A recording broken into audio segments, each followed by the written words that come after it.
నేస్తాలు అందరూ ఎలా ఉన్నారు? అందరూ బాగున్నారా? మరి నా వీడియోలు మీరు చూస్తున్నారా? చూసిన వెంటనే లైక్ చేసి షేర్ చేయండి. సబ్స్క్రైబ్ చేసుకోవడం మర్చిపోవద్దు.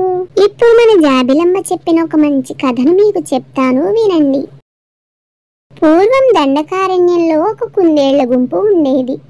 సుబుద్ధి అనే తెలివైన కుందేలు దానికి నాయకుడు. ఒకరోజు ఆ అడవికి దుష్టబుద్ధి అనే నక్క వచ్చింది. దండకారణ్యంలో బలిసిన రుచికరమైన కుందేళ్లు చాలా ఉన్నాయని అది తన బంధువు ద్వారా వింది. కానీ ఎంత వెతికినా సాయంత్రం అయ్యేంత వరకు ఒక్క కుందేలు కూడా దొరకలేదు. కడుపులో ఆకలి మండిపోతూ ఉండగా చింతిస్తూ ఒక మర్రి చెట్టు కింద పడుకుంటుంది.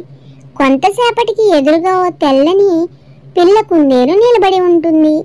ఎదుట నిలిచిన ఆహారాన్ని చూసేసరికి దుష్టబుద్ధికి నిద్రమత్తు పూర్తిగా వదిలిపోతుంది. ఆలస్యం చేయకుండా ఒక్క గెంతులో ముందుకు దూకి పిల్ల కుందేలును పట్టుకోబోతుంది. అప్పటికే ప్రమాదం గ్రహించిన కుందేలు పిల్ల చాలా తేలిగా పక్కకి తప్పుకుని పొదల్లోకి పరిగెత్తి మాయమైపోతుంది. పిల్ల కుందేలు ద్వారా జరిగిందంతా తెలుసుకున్న సుబుద్ధి ఆలోచించి ఒక వ్యూహాన్ని రూపొందిస్తుంది. ఆ మరునాడే అడవికి వెళ్ళి అడవి కోళ్లను ప్రార్థించి కొన్ని గుడ్లను సంపాదిస్తుంది. అరణ్యంలో దొరికే రకరకాల దుంపల్ని సేకరిస్తుంది. దుంపలు, కొన్ని రకాల సుగంధ ద్రవ్యాలు, అడవి కోడిగుడ్లు అన్నీ కలిపి అద్భుతమైన పులుసు వండుతుంది. దాన్ని పట్టుకుని దుష్టబుద్ధి విడిది చేసిన చెట్టు దగ్గరకు చేరుతుంది. అంత దూరాన ఉన్న దుష్టబుద్ధిని చూస్తూనే జమ్ముకేశ మహారాజు గారికి నమస్కారములు అంటుంది సుబుద్ధి వినయంగా చేతులు జోడించి. ఎదురుగా వచ్చిన కుందేలును పట్టుకోవడం ఎలాగా అని ఆలోచిస్తుంది దుష్టబుద్ధి.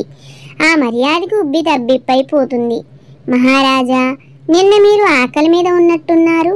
ఆ విషయాన్ని కాకితో కబురంపితే సరిపోయేది కదా. పిల్లదాని మీద ఆగ్రహించారట. ఎప్పటికైనా మించిపోయింది లేదు. తమకి ఘనమైన విందు ఏర్పాటు చేశాను, దయచేయండి అంటుంది. ఆ ఆహ్వానానికి దుష్టబుద్ధి మరింత ఆనందపడిపోతుంది. సంతోషంగా సుబుద్ధి తెచ్చిన విందుని ఆరగిస్తుంది.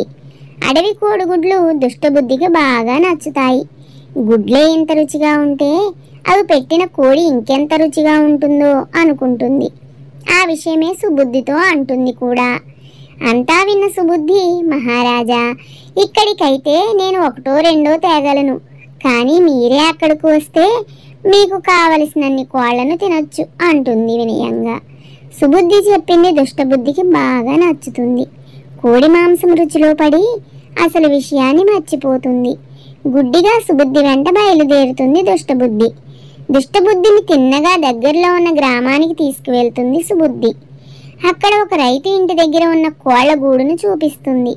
బలిసిన కోళ్లను చూసిన దుష్టబుద్ధి ఆత్రంగా గూటిలోకి దూరుతుంది. అందుకోసమే ఎదురు చూస్తున్న సుబుద్ధి కోళ్లగూడు తలుపు వేసేసి పక్కకు పరుగుదీస్తుంది. గూటిలో దూరిన నక్కను చూసి భయపడిన కోళ్లు ఆందోళనగా అరవడం మొదలెడతాయి. వాటి అరుపులు విన్న యజమాని బయటకు వచ్చి లోపల దూరిన నక్కను చూస్తాడు. ప్రమాదం గ్రహించి దుష్టబుద్ధి అక్కడి నుండి పారిపోయే లోపలే దాని వెంటబడి దుడ్డు కర్రతో చచ్చేలా ఒళ్ళు హూనం చేస్తాడు. కర్ర దెబ్బలు తిన్న నక్క అక్కడికక్కడే ప్రాణాలు విడుస్తుంది. ఆ విధంగా దుష్టబుద్ధి పీడ తమకు విరగడైనందుకు ఆనందంగా అడవిలోకి దారి తీస్తుంది సుబుద్ధి. అలా ఉపాయంతో కుందేలు తమ జాతి ప్రాణాలను కాపాడుతుంది. తెలివితేటలు ఉంటే ఎంతటి ప్రమాదాన్నైనా మనం దాటిపోవచ్చు అని ఈ కథ ద్వారా మనకు తెలుస్తోంది.